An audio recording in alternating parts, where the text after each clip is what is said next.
চক মই ভাবোঁ যে মে' মাহত বিহু পতাটো আমাৰ কাৰণে উচিত নহয়। আজি 14 মে' মানে সম্পূৰ্ণ বহাগ মাহটো পাৰ হৈ যাব। জেঠ মাহত বিহু পালন কৰিলে আমাৰ ৰাইজেও বেয়া পায়।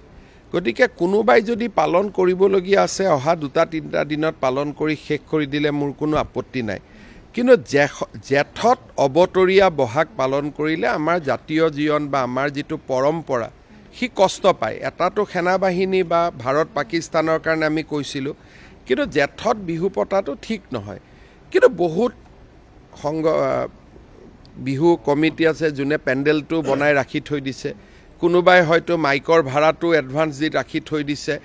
তেনেকুৱা ক'ৰবাত যদি 2-1খন 15 তাৰিখৰ আগত কৰে মোৰ কোনো ক'বলগীয়া নাই।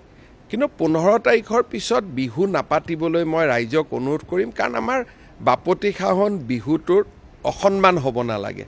গতিকে সেই কথাটো ৰাইজে দৃষ্টি ৰাখিব। কিন্তু যিটো কথাৰ কাৰণে মই আবেদন কৰিছিলোঁ সেই বিষয়টো এতিয়া নাই।